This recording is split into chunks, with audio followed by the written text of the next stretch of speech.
नमस्कार दोस्तों, static GK के इस बेहतरीन क्लास में आप सभी का स्वागत है। आज के इस क्लास में हम लोग स्टैटिक जीके के इंपॉर्टेंट प्रश्नों को पढ़ने वाले हैं जो सभी एग्जामों के लिए इंपॉर्टेंट होगा। और ये सारे प्रश्न जो हमारे पीछे आप लोग देख रहे हैं, ये सारे प्रश्न किसी न किसी एग्जाम में पूछे गए हैं। आप अगर किसी भी एग्जाम की तैयारी कर रहे हैं तो ये क्लास आपके लिए बहुत ही ज्यादा इंपॉर्टेंट है, ठीक। और इन प्रश्नों से भी संबंधित जितने भी इंपॉर्टेंट प्रश्न बनेंगे जो आपके एग्जाम में पूछने के लिए बहुत ही ज्यादा इंपॉर्टेंट होगा, और जो भी पॉइंट, जो भी बिंदु आप यहाँ पे इस प्रश्न से संबंधित जो इंपॉर्टेंट लगेगा उन सभी पॉइंट को बताया जाएगा। क्योंकि प्रश्न यही दोबारा प्रश्न पूछे जाएं इसकी चांसेस तो उतनी नहीं रहती, लेकिन इन प्रश्नों से संबंधित जो बहुत ज्यादा इंपॉर्टेंट होते हैं बात फैक्ट, वो सभी हम लोग पढ़ने वाले हैं। तो चलिए हम लोग अपना क्लास शुरू करते हैं। तो अगर लगातार आप क्लास में बने रहते हैं तो ये सभी प्रश्न आपको याद भी हो जाएंगे क्लास में। तो चलिए हम लोग क्लास को शुरू करते हैं। तो देखिए, ये 17 नंबर का क्लास है जिसे आप लोगों ने देख लिया होगा। अगर नहीं देखे हैं तो जीएस बाय आकाश चैनल पे 1 से लेकर के 17 तक का जो क्लास है सब अपलोड है, आप लोग जा करके उसे देख लीजिए। आज की क्लास में हम लोग 18 नंबर का क्लास करने वाले हैं। तो देखिए, आज का जो 18 नंबर का हमारा क्लास होगा उसको हम लोग देखते हैं। ये ओपन कर लेते हैं 18 नंबर का,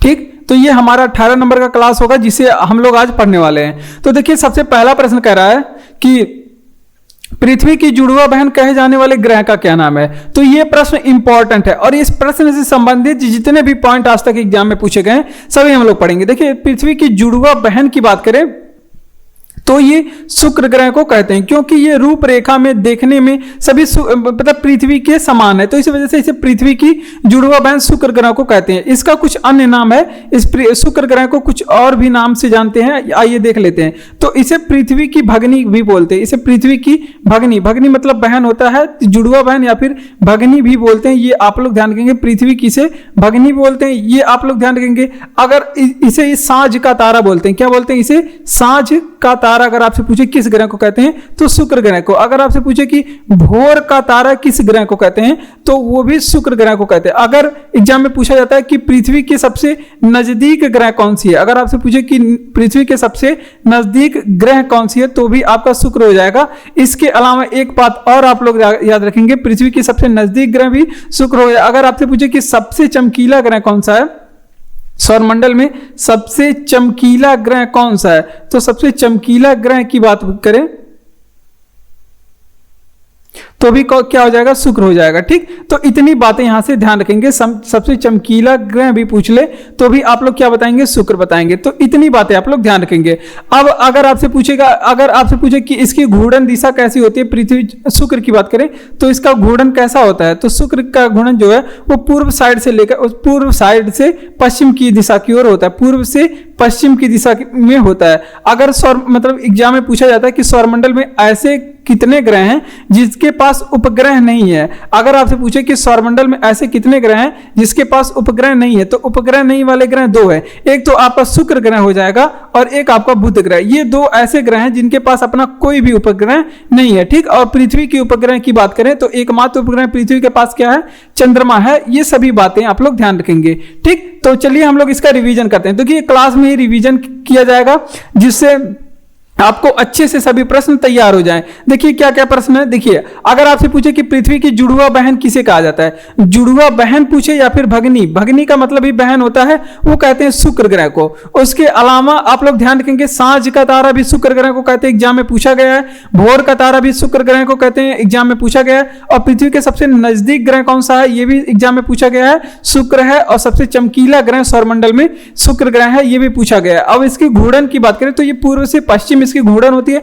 अगर आपसे पूछे कि ऐसे कितने ग्रह हैं जिनके पास अपने कोई भी उपग्रह नहीं है, तो शुक्र और बुध इन दोनों ग्रहों के पास अपना कोई भी उपग्रह नहीं है। अगला है ब्लैक फॉरेस्ट पर्वत। तो ये जो प्रश्न है वर्ल्ड जियोग्राफी से है और ये भी आपका वर्ल्ड जियोग्राफी में पढ़ाया जाता है, जो आपके पृथ्वी सौरमंडल के बारे में वर्ल्ड जियोग्राफी में पढ़ाया जाता है। और ब्लैक फॉरेस्ट पर्वत ये जो है ये भी वर्ल्ड जियोग्राफी से प्रश्न है। तो इस क्लास में आपके जीएस के जितने भी सब्जेक्ट होते हैं सभी का रिवीजन हो जाएगा। देखिए, ब्लैक फॉरेस्ट पर्वत कहां पे स्थित है, तो ये जर्मनी में स्थित है। कहां पे? जर्मनी में। अब यहां से प्रश्न जर्मनी से मतलब जर्मनी से और पर्वतों से प्रश्न जो भी आपको वर्ल्ड जियोग्राफी से पूछे जाते हैं वो हम लोग पढ़ने वाले। देखिए, ब्लैक फॉरेस्ट जो पर्वत है ये तो सबसे पहले पूछेगा कि ये किस प्रकार के पर्वत का उदाहरण है। ये अगर आपसे पूछे कि ये किस प्रकार के पर्वत का उदाहरण है, तो ये ब्लॉक पर्वत का उदाहरण है, ब्लॉक पर्वत का। ठीक, ये बातें आप लोग ध्यान रखेंगे, ये ब्लॉक पर्वत का उदाहरण है। एक और पर्वत है जिसे वासजस पर्वत बोलते हैं, वासजस। वासजस पर्वत के बारे में भी एग्जाम में पूछा गया है कि ये किस प्रकार का पर्वत है, तो ये भी एक ब्लॉक पर्वत का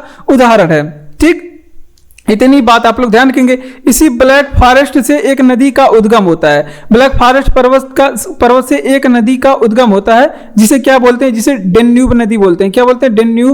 डेन्यूब नदी। अगर आपसे पूछे कि डेन्यूब नदी कहाँ पे है, तो यूरोप की नदी है डेन्यूब नदी। और उद्गम कहाँ से होता है, तो ब्लैक फॉरेस्ट पर्वत से। यहाँ पे आप लोग, यहाँ पे इंपॉर्टेंट पॉइंट है, नोट कर लीजिए डेन्यूब नदी का। अब ये अपना मुहाना कहाँ पे बनाती है? अगर आपसे पूछे कि डेन्यूब नदी अपना मुहाना कहाँ पे बनाती है, तो काला सागर है ना, यूरोप में एक सागर पड़ता है जिसका नाम है काला सागर। ये अपना जाकर के मुहाना काला सागर में बनाती है। अगर आपसे पूछे कि जर्मनी से एक और प्रश्न बार बार एग्जाम में पूछा जाता है, कई बार एग्जाम में पूछा गया है कि विश्व का रूर किसे कहते हैं? विश्व का रूर। तो विश्व का रूर अगर आपसे पूछे कहां पे है, तो ये आप लोग बताएंगे कि जर्मनी में। कहां पे है? जर्मनी। और यहां पे एक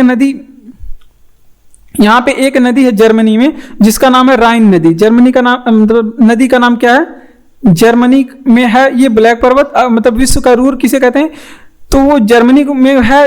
और किस क्षेत्र को कहते हैं, तो यहाँ पे एक राइन नदी है, तो राइन नदी क्षेत्र को विश्व का रूर कहते हैं। ठीक, ये बात आप लोग ध्यान रखेंगे, राइन नदी क्षेत्र को क्या कहते हैं? विश्व का रूर कहते हैं। तो इतनी बातें आप लोग ध्यान रखेंगे।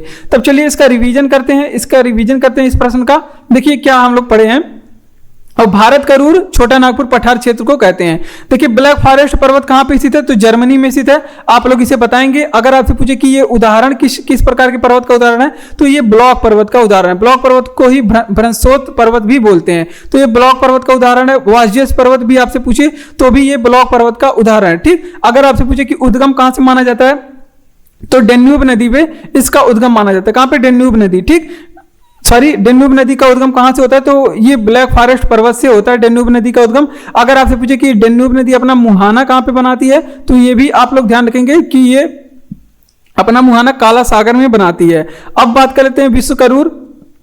जर्मनी में स्थित है और राइन नदी क्षेत्र को विश्व का रूर कहते हैं। ठीक, इतनी बातें आप लोग इस प्रश्न से याद रखेंगे। तो चलिए हम लोग बढ़ते हैं अपने अगले प्रश्न की ओर। और अगला प्रश्न है आप लोग का वर्ल्ड ज्योग्राफी से संबंधित है। तीनों प्रश्न जो है आपका यहाँ पे आपको ज्योग्राफी से देखने के मिला है। आगे पॉलिटी के भी प्रश्न आएंगे, हिस्ट्री के भी प्रश्न आएंगे, इकोनॉमी के भी प्रश्न आएंगे। सारे सब्जेक्ट से प्रश्न लिए गए हैं, खेल विज्ञान प्रौद्योगिकी सारे से भी प्रश्न लिए गए हैं। तो देखिए विश्व का सबसे ठंडा प्रदेश कौन सा है, तो विश्व का जो सबसे ठंडा प्रदेश है उसका नाम है बरखोयांस्क। तो ये आप लोग नोट करेंगे, क्या नाम है? बरखोयांस्क। तो ये आप लोग ध्यान रखेंगे, विश्व का सबसे ठंडा प्रदेश बरखोयांस्क। ठीक, ये आप लोग ध्यान रखेंगे। अब बरखोयांस्क अगर आपसे पूछे कि ये स्थित कहां पे है, तो ये रूस में साइबेरिया क्षेत्र में आता है बरखोयांस्क। ये आप लोग ध्यान रखेंगे, ये विश्व का सबसे ठंडा प्रदेश है। यहाँ पे अनुस्वर लगा है। ठीक, ये बातें आप लोग ध्यान रखेंगे। अब हम लोग रिवीजन करते हैं। कहीं विश्व का सबसे ठंडा प्रदेश आर्कटिक भी मिलता है, तो वहां पे जानते हैं आप लोग मरुस्थल एरिया है, क्योंकि वहां पे बर्फ हमेशा पाए जाते हैं, तो ठंडे क्षेत्रों में आता है। तो आपको ऑप्शन में जो मिले आप उस हिसाब से लगा देंगे। अगर चलिए कुछ प्रश्नों से यहाँ पे रिलेटेड प्रश्नों को पढ़ लेते हैं। देखिए ठंडा आया है ना, तो आप लोग बता दीजिए कि ठंडा और गर्म की पहचान करने वाली जो मस्तिष्क का भाग होता है उसे क्या कहते हैं?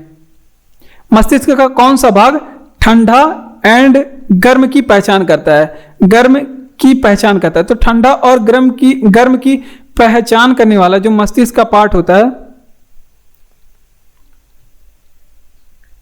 ठंडा और गर्म की पहचान करने वाला जो मस्तिष्क का भाग होता है उसे कहते हैं हाइपोथैलेमस। उसे क्या कहते हैं? हाइपोथैलेमस। ठीक, ये बातें आप लोग ध्यान रखेंगे। हाइपोथैलेमस पाया कहां पे जाता है, कहां पे स्थित होता है, तो ये हमारे मस्तिष्क में स्थित होता है, मस्तिष्क में स्थित होता है। ठीक, ये बातें आप लोग ध्यान रखेंगे।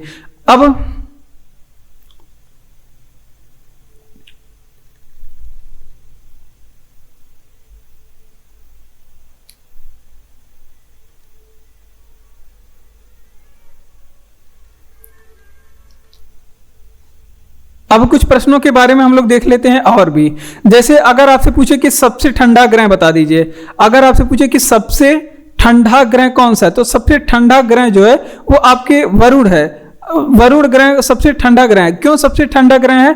क्योंकि ये सूर्य से सबसे ज्यादा दूर है, तो इसलिए वरुण ग्रह सबसे ठंडा ग्रह है, जिसे नेपच्यून भी आप लोग इंग्लिश में बोलते हैं, नेपच्यून। ठीक, ये बातें आप लोग ध्यान रखेंगे। अगर आपसे पूछे कि यहीं पे कि इंजनों को ठंडा करने के लिए किस चीज का प्रयोग करते हैं, इंजनों को ठंडा बना रखने के लिए कार इंजन हो गया, ट्रक इंजन हो गया, सभी इंजनों को ठंडा रखने के लिए उसमें क्या चीज लगा रहता है कूलिंग के लिए, तो रेडिएटर का प्रयोग किया जाता है। तो ये भी एग्जाम में पूछा गया, इस वजह से इसको भी आप लोग याद रखेंगे। तो देखिए इतने जितने भी पॉइंट लिखे सभी एग्जाम के लिए इंपॉर्टेंट है। विश्व का सबसे ठंडा प्रदेश बरखोसियांश या फिर आर्कटिक आप लोग बताएंगे। अगर आपसे पूछे कि ठंडा और गर्म की पहचान करने वाला, तो मस्तिष्क का जो भाग है उसे क्या कहते हैं? हाइपोथैलेमस कहते हैं, उसे हाइपोथैलेमस कहते हैं। होता कहाँ पे? मस्तिष्क में होता है। अगर आपसे पूछे कि सबसे ठंडा ग्रह है वायुमंडल का कौन सा है, तो जो सबसे ठंडा ग्रह है सौरमंडल का, तो वो है आपका वरुण ग्रह, जिसे नेपच्यून भी बोलते हैं। इंजनों को ठंडा रखने के लिए रेडिएटर का प्रयोग उसमें किया जाता है। तो ये था आपका क्लास। अगर आपको क्लास अच्छा लगे, इस तरह से ही चलेगा क्लास। अगर आपको अच्छा लग रहा है क्लास, तो आप लोग इसको लाइक करिए। तो और अगर आपको पीडीएफ चाहिए तो पीडीएफ चैनल का लिंक जो है डिस्क्रिप्शन में दिया गया है, आप लोग वहां पर जा करके इसका पीडीएफ पा सकते हैं। और अगर आपको क्लास अच्छा लग रहा हो तो क्लास को लाइक करिए, चैनल को सब्सक्राइब करिए, अपने दोस्तों तक भी शेयर करिए। बढ़ते हैं अपने अगले प्रश्न की ओर। और अगला प्रश्न है कि विश्व में सबसे बड़े घने वन कहां पाए जाते हैं। तो देखिए इंपॉर्टेंट प्रश्न है, और ये भी आपके वर्ल्ड जियोग्राफी से प्रश्न है। तो विश्व में सबसे बड़े घने वन कहां पे पाए जाते हैं, तो ये पाया जाता है ब्राजील में। अब ब्राजील में जो सबसे बड़े घने वन पाए जाते हैं उसका नाम क्या है? उसका नाम है अमेजन वन। ब्राजील में दक्षिण अमेरिका में फैला हुआ है अमेजन वन। और अमेजन वन केवल ब्राजील में नहीं है, और भी देशों में इसका विस्तार है, दक्षिण अमेरिका में है। तो ये आप लोग ध्यान रखेंगे, दक्षिणी अमेरिका में। ठीक, अब यहाँ पे हाईलाइट करते हैं ब्राजील को। अब ब्राजील को देखते हैं, ब्राजील से संबंधित हमारे एग्जाम में क्या क्या प्रश्न पूछे जाते हैं। तो यहाँ पे ब्राजील से पूछे जाने वाले जो, अगर आपसे बात करें प्रश्न है, अगर आपसे पूछे कि सर्वाधिक कॉफी उत्पादन कौन सा देश करता है, सर्वाधिक कॉफी उत्पादन, तो सबसे ज्यादा जो कॉफी का उत्पादन करता है वो ब्राजील करता है। ठीक, ये आप लोग ध्यान रखेंगे। और सर्वाधिक कॉफी उत्पादन, जो यहाँ पे कॉफी की बागानें होती हैं उसे क्या कहा जाता है? उसे कॉफी के लिए जो बागानें होती हैं उसे क्या कहा जाता है? फेजेंडा कहा जाता है। क्या बोलते हैं? फेजेंडा बोलते हैं। ठीक, ये बातें आप लोग ध्यान रखेंगे, इसे फेजेंटा बोलते हैं। और यहीं पे ब्राजील में एक बंदरगाह है, यहाँ पे देख लेते हैं बंदरगाह के बारे में भी, क्योंकि ये भी एग्जाम में पूछा गया है। अब बंदरगाह यहाँ पे कौन सा है जो कि कॉफी के निर्यात के लिए प्रसिद्ध है ब्राजील में, ये पूछा जाता है। तो उसका नाम है सेंटोस। क्या नाम है बंदरगाह का? सेंटोस। तो ये सारी बातें आप लोग ध्यान रखेंगे। सेंटोस के नाम का एक बंदरगाह है। अगर आपसे पूछे कि सांपों का देश किसे कहते हैं, सांपों का देश किसे कहते हैं, तो सांपों के देश के नाम से भी किसे जाना जाता है? सांपों का देश, तो वो ब्राजील को कहते हैं। तो इतनी बातें आप लोग ध्यान रखेंगे। चलिए इसका रिवीजन करते हैं। देखिए अगर आपसे पूछे कि विश्व में सबसे बड़े घने वन कहां पाए जाते हैं, तो ब्राजील में पाए जाते हैं। विश्व में सबसे बड़े घने वन कहां पे? ब्राजील में पाए जाते हैं। ये बात आप लोग ध्यान रखेंगे। अब बात कर लेते हैं, अगर आपसे पूछे कि ब्राजील के बारे में, तो उस वन को क्या कहते हैं? उसे अमेजन वन कहते हैं, जो कि दक्षिणी अमेरिका में स्थित है। सर्वाधिक कॉफी का उत्पादन विश्व में सबसे ज्यादा कॉफी के उत्पादन में कहां पे होता है? ब्राजील में होता है। ये आप लोग ध्यान रखेंगे, विश्व में सबसे ज्यादा कॉफी का उत्पादन ब्राजील में। और यहाँ पे जो कॉफी के लिए जो प्रसिद्ध है उसे क्या बोलते हैं? फेजेंडा बोलते हैं। अगर आपसे पूछे कि बंदरगाह के बारे में, तो सेंटोस बंदरगाह ब्राजील में, जहां से कॉफी का निर्यात किया जाता है। ये एग्जाम में कई बार पूछा गया। सांपों का देश किसे कहते हैं? तो ब्राजील को कहते हैं सांपों का देश, राजधानी ब्राजीलिया। ठीक, तो इतनी बातें आप लोग यहां से ध्यान रखेंगे। हवा में आर्द्रता को मापने के लिए, तो देखिए कई उपकरण हमारे एग्जाम में पूछे जाते हैं कि इससे क्या काम किया जाता है। कई उपकरण भी पूछे जाते हैं, उपकरण और उनके जो आविष्कारक हैं उनका नाम भी पूछा जाता है। तो अगर आर्द्रता का मापन किया जाए, अगर आप आर्द्रता के मापन के बारे में पूछे कि किस यंत्र से मापते हैं, तो देखिए आर्द्रता का मापन हम लोग हाइग्रोमीटर से मापते हैं। किससे मापते हैं? हाइग्रोमीटर से। ठीक, और यहां से एक प्रश्न और पूछा जाता है कि अगर आपको आर्द्रता मापना है, अगर आपको जल का आपेक्षिक घनत्व मापना रहे तब किससे मापेंगे। अगर आपसे पूछ ले कि आपेक्षिक घनत्व मापने के लिए किस चीज का प्रयोग करते हैं, तो इसके लिए हम लोग कहते हैं हाइड्रोमीटर का। किसका प्रयोग करते हैं? हाइड्रोमीटर। दोनों में थोड़ा सा अंतर है। अगर आपेक्षिक घनत्व पूछे तो हाइड्रोमीटर बताएंगे। अगर आर्द्रता मापने की बात करें, जल की आर्द्रता, तो हाइग्रोमीटर आप लोग बताएंगे। अब कुछ चीजों के बारे में और देख लेते हैं। अगर आपसे पूछे कि इंपॉर्टेंट प्रश्न है, अगर आपसे पूछे कि पदार्थ का अपवर्तनांक मापने के लिए किस यंत्र का प्रयोग करेंगे, तो पदार्थ के लिए अपवर्तनांक मापने के लिए स्पेक्ट्रोमीटर का प्रयोग करते हैं। स्पेक्ट्रोमीटर का प्रयोग किया जाता है। ठीक, ये बातें आप लोग ध्यान रखेंगे। अब अगर आपसे पूछे कि ध्वनि की तीव्रता हम लोग किस यंत्र से मापते हैं, ध्वनि की तीव्रता हम लोग किस यंत्र से मापते हैं, तो ध्वनि की तीव्रता जो है आइडियोमीटर से मापते हैं। किसे? आइडियोमीटर से मापते हैं। ठीक, ये बातें आप लोग ध्यान रखेंगे। ध्वनि की तीव्रता आइडियोमीटर से। अगर आपसे पूछे कि वायुमंडलीय दाब मापने के लिए कौन से यंत्र का प्रयोग करते हैं, वायुमंडलीय दाब मापने के लिए कौन सा यंत्र का प्रयोग करते हैं, 1000 बार एग्जाम में पूछा गया है। इसके लिए बैरोमीटर का प्रयोग करते हैं। तो चलिए इन सभी चीजों का रिवीजन कर लेंगे। जैसे आर्द्रता का मापन हम लोग आर्द्रता का मापन हम लोग हाइग्रोमीटर से करते हैं। किससे करते हैं? हाइग्रोमीटर से। और वहीं आपेक्षिक घनत्व का मापन हाइड्रोमीटर से करते हैं। दोनों में थोड़ा सा अंतर है। और पदार्थ का अपवर्तनांक अगर आपको मापना हो तो स्पेक्ट्रोमीटर से पदार्थ का अपवर्तनांक मापते हैं। और ध्वनि की तीव्रता हम लोग किस यंत्र से मापते हैं, तो इसका मापन जो है आइडियोमीटर से करते हैं। और वायुमंडलीय दाब मापने के लिए हम लोग बैरोमीटर का यूज करते हैं। किसका? बैरोमीटर का। तो इतनी बातें आप लोग ध्यान रखेंगे। अगला प्रश्न है कि एक प्रकाश बराबर होता है, तो एक प्रकाश वर्ष बराबर, जो प्रकाश वर्ष है ये आप लोग ध्यान रखेंगे। 1000 बार एग्जाम में पूछा गया है कि ये दूरी का मात्रक होता है। 1000 बार एग्जाम में पूछा गया। आप लोग प्रैक्टिस सेट वगैरह देते होंगे तो भी आपको पता चलेगा कि ये प्रश्न पूछा जाता है कि प्रकाश वर्ष किस चीज का मात्रक होता है, तो ये दूरी का मात्रक होता है। यहाँ पे मतलब वर्ष देख करके बच्चे सोचते हैं कि ये समय का मात्रक है, नहीं, तो ये दूरी का मात्रक है। इस वजह से एग्जाम में पूछा जाता है, क्योंकि ये कंफ्यूजन वाला पॉइंट होता है। अगर आपसे पूछे कि एक प्रकाश वर्ष बराबर होता है, तो आप लोग नोट करेंगे 9.46 × 10⁻15 मीटर होता है। कितना? 9.46 × 10⁻15 मीटर। अगर आपसे पूछे कि एक पारसेक बराबर कितना होता है, एक पारसेक बराबर कितना होता है, तो ये आप लोग ध्यान रखेंगे 3.08 × 10⁻16 मीटर। ठीक, तो इतनी बातें आप लोग ध्यान रखेंगे। तो अगर आपको कोई भी चीज पूछे, अगर आपसे पूछे कि एक प्रकाश वर्ष बराबर कितना होता है, तो 9.46 × 10⁻15 मीटर। और एक पारसेक बराबर पूछ ले तो 3.08 × 10⁻16 मीटर आप बताएंगे। अब यहीं से पारसेक के बारे में एक प्रश्न पूछा जाता है कि ये दूरी का सबसे बड़ा मात्रक होता है। कैसा मात्रक? दूरी का। अगर आपसे पूछे कि सबसे बड़ा मात्रक क्या है, तो पारसेक है। आप लोग क्या बताएंगे? पारसेक है। ठीक, इतनी बातें आप लोग ध्यान रखेंगे, क्योंकि ये आपके लिए इंपॉर्टेंट है। अब ये देखिए, जो ये वाला प्रश्न था, ये साइंस से प्रश्न था कि आर्द्रता का मापन, ये साइंस में पूछा जाता है। और जो प्रकाश वर्ष बराबर मात्रक के बारे में भी साइंस से प्रश्न पूछा जाता है। तो देखिए ये दोनों साइंस के प्रश्न आ गए। अब एक प्रकाश वर्ष बराबर 9.46 × 10⁻15 मीटर होता है, ये आप लोग ध्यान रखेंगे। एक पारसेक बराबर 3.08 × 10⁻16 मीटर। दूरी का सबसे बड़ा मात्रक पारसेक होता है, और प्रकाश वर्ष किसका मात्रक है? दूरी का मात्रक है। तो ये दोनों पॉइंट आप लोग याद रखेंगे। अब बढ़ते हैं अपने अगले प्रश्न की ओर। और अगला प्रश्न हमारा कह रहा है कि पृथ्वी के भूपर्पटी पे सर्वाधिक मात्रा में उपलब्ध तत्व कौन से होते हैं। तो पृथ्वी के भूपर्पटी की बात कर रहा है, ना कि वायुमंडल की बात कर रहा है। तो दोनों अलग अलग बातें होती हैं। तो अगर भूपर्पटी के पे बात करें तो सबसे सर्वाधिक मात्रा में यहाँ पे इसका जवाब लिखेंगे ऑक्सीजन है। क्या है? ऑक्सीजन। और ऑक्सीजन कितना परसेंट है, ये भी पूछा जाता है। तो पृथ्वी के भूपर्पटी पे सबसे ज्यादा ऑक्सीजन है, और ऑक्सीजन यहाँ पे 46% है। पृथ्वी के भूपर्पटी पे कितना परसेंट ऑक्सीजन पाया जाता है? 46%। और दूसरे नंबर पे सिलिका है। क्या है दूसरे नंबर पे? अगर आपसे पूछे कि पृथ्वी के हमारे वायुमंडल मतलब पृथ्वी के भूपर्पटी पे दूसरे नंबर पे कौन सा तत्व पाया जाता है, तो सिलिकॉन पाया जाता है। और सिलिकॉन के परसेंटेज अगर आपसे पूछे कि 27.7% होता है, 27.7%। चलिए ये तो हो गया इस प्रश्न के बारे में।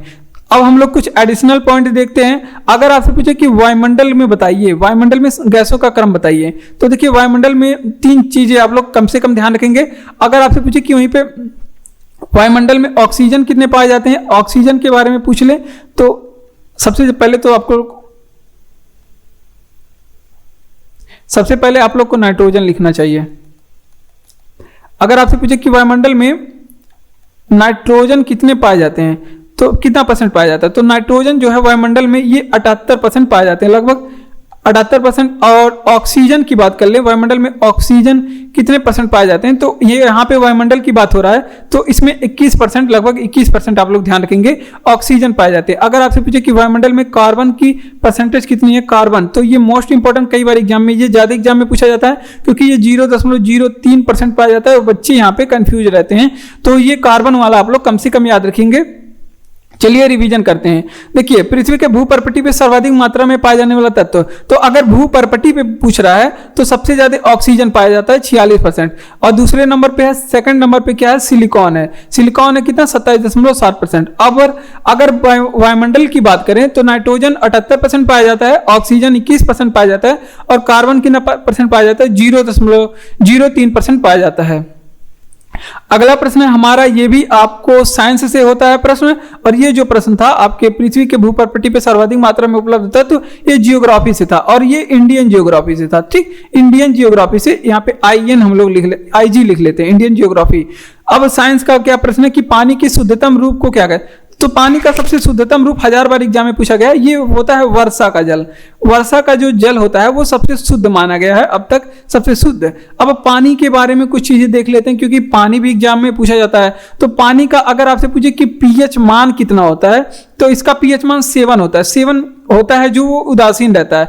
अगर आपसे पूछे कि पानी का जल सूत्र बता दीजिए कितना होता है, तो सूत्र इसका होता है H2O। और एक होता है, आपको ध्यान रखना चाहिए क्योंकि एग्जाम में पूछा जाता है, भारी जल। भारी जल के बारे में भी आप लोग को ध्यान रखना चाहिए। भारी जल किसे कहते हैं, इसमें % कितना होता है, तो देखिए भारी जल की बात करें तो ये इसको क्या कहते हैं, ड्यूटेरियम ऑक्साइड। इसका फार्मूला आप लोग लिखेंगे D2O होता है। अगर आपसे पूछे कि इसको क्या बोलते हैं, ड्यूटेरियम ऑक्साइड। भारी जल को क्या कहते हैं, मंदक के रूप में इसका प्रयोग किया जाता है, ड्यूटेरियम ऑक्साइड होता है। जबकि ऑक्साइड, अगर आपसे पूछे, ड्यूटेरियम ऑक्साइड कहते हैं, जल सूत्र ये हो गया। और जो सामान्य जल होता है इसका क्वथनांक कितना होता है, सामान्य जल का जो क्वथनांक होता है वो होता है आपका 100 डिग्री सेंटीग्रेड। कितना होता है, 100 डिग्री सेल्सियस होता है। अब जबकि भारी जल की बात करें, तो भारी जल के क्वथनांक की बात करें तो इसका होता है 101, क्योंकि ये भी एग्जाम में पूछा गया है, तो इस वजह से आप लोग ध्यान रखेंगे 101.42 डिग्री सेल्सियस। कितना होता है, 101.42 डिग्री सेल्सियस होता है। तो इसलिए इतनी बातें आप लोग कम से कम जल से याद रखेंगे। और हिमांक बिंदु आप लोग जानते हैं पानी का, तो बहुत दिन से पढ़े होंगे। देखिए, पानी का सबसे शुद्धतम रूप क्या होता है, वर्षा का शुद्ध। यहाँ पे लिखने में थोड़ी सी गलती हो जाती है, तो हम लोग रिवीजन करते समय सुधार लिया जाता है। ठीक, देखिए वर्षा का जो जल होता है वो सबसे शुद्धतम जल होता है। अब पानी की बात करें तो इसका pH मान आप लोग ध्यान रखेंगे 7 होता है, और ये उदासीन होता है, स्वादहीन, गंधहीन, रंगहीन जल होता है। ठीक, अगर आपसे पूछे कि इसका जल सूत्र क्या होता है, H2O होता है। क्योंकि भारी जल के पूछे, भारी जल का जल सूत्र क्या होता है, D2O होता है, जिसे ड्यूटेरियम ऑक्साइड कहते हैं। यूज कहां पे किया जाता है, तो नाभिकीय रिएक्टरों में मंदक के रूप में यूज किया जाता है। भारी जल का ग्रेफाइट का उपयोग किया जाता है। जबकि सामान्य जल का क्वथनांक आप लोग जानते हैं 100 डिग्री सेंटीग्रेड होता है। जब छोटे छोटे थे आप लोग तब पढ़े थे बचपन में। अब जबकि पानी मतलब भारी जल का जो जल सूत्र होता है वो कुछ इससे ज्यादा होगा। कितना होगा, 101.42 डिग्री सेंटीग्रेड होता है। ठीक, अगला प्रश्न भी साइंस से है। यहाँ पे जियोग्राफी और साइंस से ज्यादा प्रश्न आ रहे हैं। देखिए, मलेरिया से प्रभावित होने वाले अंग क्या है, तो देखिए मलेरिया से प्रभावित होने वाला अंग जो है प्लीहा होता है, जिसे स्प्लीन बोलते हैं। क्या होता है, प्लीहा। प्लीहा को ही क्या बोलते हैं, स्प्लीन, या फिर इसे ही तिल्ली बोलते हैं। क्या बोलते हैं, स्प्लीन। प्लीहा को स्प्लीन या फिर इसे ही तिल्ली बोलते हैं। तो ये बातें आप लोग ध्यान रखेंगे। अब मलेरिया होता काहे को है, अगर आपसे पूछे कि मलेरिया का कारक क्या होता है, कारक नहीं, तो ये आप लोग ध्यान रखेंगे। मलेरिया क्यों होता है, तो ये मादा एनाफिलीज मच्छर के काटने से, किसके काटने से, मादा एनाफिलीज मच्छर के काटने से मलेरिया होता है। मलेरिया क्या किस मच्छर को काटने से होता है, तो मादा एनाफिलीज मच्छर के काटने से होता है। ठीक, ये बातें आप लोग ध्यान रखेंगे। अब बात कर लेते हैं मादा एनाफिलीज मच्छर के काटने से होता है। अब अगर आपसे पूछे कि मलेरिया के मतलब किस मच्छर के काटने से होता है, तो ये मादा एनाफिलीज मच्छर के काटने से होता है। अगर ये भी एग्जाम में पूछा गया है कि मलेरिया के परजीवी को क्या बोलते हैं, मलेरिया में कौन से परजीवी होते हैं, तो ये आप लोग ध्यान रखेंगे, इसके परजीवी को क्या कहते हैं, मलेरिया के परजीवी को क्या बोलते हैं, ये भी एग्जाम में पूछा गया। तो इसे कहते हैं प्लाज्मोडियम परजीवी। क्या होता है इसमें,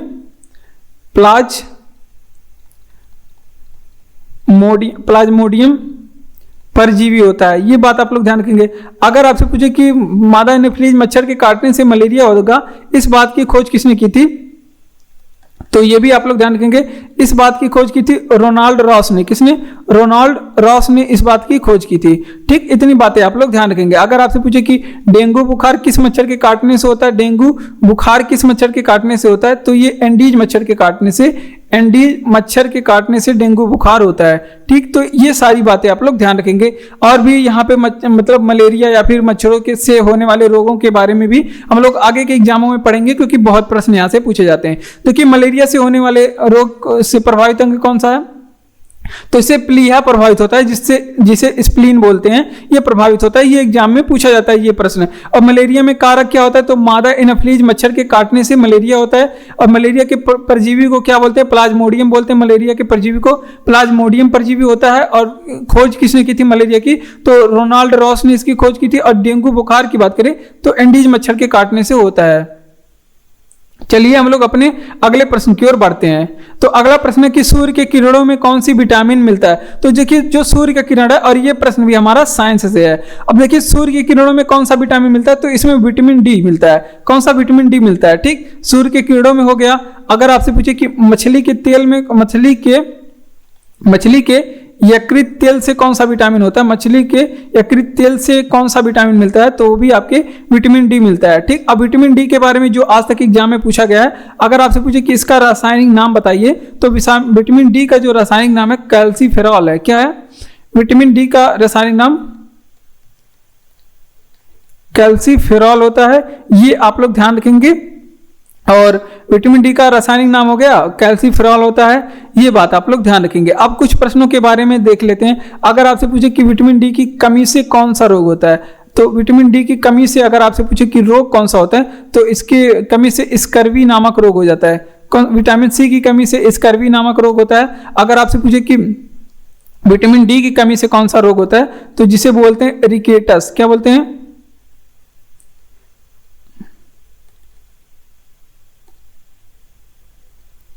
रिकेटस नामक रोग होता है, विटामिन डी की कमी से होता है। ठीक, अब बात कर लेते हैं। देखिए, सूर्य के किरण में या फिर मछली के यकृत तेल में आपने लिखा कि विटामिन डी पाए जाते हैं। एग्जाम में प्रश्न पूछा जाता है कि किन चीजों में विटामिन डी नहीं पाया जाता है। तो एक तो आप लोग सब्जी याद रखेंगे, और एक आप लोग याद रखेंगे फलों में। सब्जी और फलों में कौन सा विटामिन नहीं पाया जाता, तो ये जो विटामिन डी है आपका, विटामिन डी वो नहीं पाया जाता। क्या होता है, विटामिन डी नहीं पाया जाता। ये आप लोग ध्यान रखेंगे, किन चीजों में, फलों में और सब्जियों में विटामिन डी नहीं पाया जाता। तो ये बातें आप लोग ध्यान रखेंगे। चलिए इसका रिवीजन करते हैं। देखिए, अगर आपसे पूछे कि सूर्य के किरणों में कौन सी विटामिन मिलती है, तो विटामिन डी मिलती है। विटामिन डी का रासायनिक नाम कैल्सीफेरॉल है। अगर आपसे पूछे कि इसकी कमी से कौन सा रोग होता है, तो रिकेटस नामक रोग होता है, जिसे सूखा रोग कहते हैं, जिसे क्या बोलते हैं, सूखा रोग बोलते हैं। हड्डियों से संबंधित बीमारी है। ठीक, अब बात कर लेते हैं कि सब्जियों और फलों में कौन सा विटामिन नहीं होता, तो विटामिन डी सब्जियों और फलों में नहीं पाया जाता है। तो ये बात आप लोग मुख्य रूप से याद रखेंगे। अगला प्रश्न आया अब जाकर के हमारा स्टैटिक्स से। ठीक, अब कह रहा है कि विश्व बैंक का मुख्यालय कहाँ पे है, तो विश्व बैंक का जो मुख्यालय है ये आपका है वाशिंगटन डीसी में। देखिए, अगर विश्व बैंक पूछ ले और फिर आईएमएफ का मुख्यालय पूछ ले, तो आईएमएफ का हेडक्वार्टर और विश्व बैंक का हेडक्वार्टर ये दोनों कहाँ पे है, तो ये है आपका वाशिंगटन डीसी में। कहाँ पे, वाशिंगटन डीसी में। अब यहां से और क्या क्या चीजें आप लोग को एक साथ याद रखना है, तो देखिए, विश्व बैंक की बात करें और आईएमएफ, इन दोनों का जो स्थापना की बात करें, इन दोनों की जो स्थापना की बात अगर आपसे पूछे तो एक साथ हुई थी। एक हुआ था ब्रेटन वुड्स सम्मेलन, तो वो उसके बारे में आप लोग ध्यान रखेंगे। ब्रेटन वुड्स सम्मेलन, और ये ब्रेटन वुड्स सम्मेलन हुआ था 1944 में। इसलिए कभी कभी आप लोग को डेट मिलता होगा कि विश्व बैंक की स्थापना 1944 में हुई है, या फिर कहीं कहीं पे मिलता होगा कि आईएमएफ की स्थापना 1944 में हुई है। ऐसा नहीं, ये सम्मेलन, इस सम्मेलन के द्वारा विश्व बैंक और आईएमएफ की जो स्थापना है वो कब हुई? 1945 में। कब हुई? 1945 में। ठीक, ये बातें आप लोग ध्यान रखेंगे। इनकी स्थापना 1945 में हुई, विश्व बैंक और आईएमएफ की स्थापना 1945 में। अब यहाँ पे क्या आप लोग को ध्यान रखना है आईएमएफ के बारे में। आईएमएफ का फुल फॉर्म पूछा जाता है, तो इसे कहते हैं अंतर्राष्ट्रीय मुद्रा कोष। अब ये हिंदी में फुल फॉर्म इसका पूछा जाएगा कि आईएमएफ किसे बोलते हैं, तो अंतर्राष्ट्रीय मुद्रा कोष आप लोग को लगाना है। इसे आईएमएफ बोलते हैं इंटरनेशनल मॉनेटरी फंड। ठीक, और इसे क्या कहते हैं? अंतर्राष्ट्रीय मुद्रा कोष कहते हैं। आईएमएफ के सदस्यों के बारे में पूछा जाता है कि आईएमएफ में कितने सदस्य हैं, तो 190 सदस्य हैं और नवीनतम सदस्य एंडोरा है। ठीक, एंडोरा एक कंट्री का नाम है, वो आईएमएफ का नवीनतम सदस्य है और 190 कंट्री इसमें सदस्य हैं। विश्व बैंक का मुख्यालय वाशिंगटन डीसी में, या फिर आईएमएफ का मुख्यालय पूछ ले वाशिंगटन डीसी में। अब विश्व बैंक और आईएमएफ की दोनों की स्थापना एक सम्मेलन हुआ था जिसे कहते हैं ब्रेटन वुड्स सम्मेलन, और इसके द्वारा, और ये कहाँ पे है? वाशिंगटन डीसी, ये अमेरिका में है। और इस सम्मेलन के द्वारा 1944 में सम्मेलन हुआ था और इसके द्वारा 1945 में आईएमएफ और विश्व बैंक की स्थापना हुई थी। आईएमएफ का सदस्य पूछे तो 190 देश इसमें सदस्य हैं और नवीनतम सदस्य इसमें एंडोरा है, और अंतर्राष्ट्रीय मुद्रा कोष इसका पूर्ण रूप होता है। सांची का स्तूप। अब आ गया आपका हिस्ट्री से प्रश्न। आप लोग नहीं देख पाए अभी तक हिस्ट्री के प्रश्न, तो अब हिस्ट्री के प्रश्नों का शुरुआत है मुझे लगता है। तो देखिए, सांची के स्तूप का निर्माण की बात करें तो सांची के स्तूप का निर्माण अशोक ने करवाया था। किसने? अशोक ने करवाया था।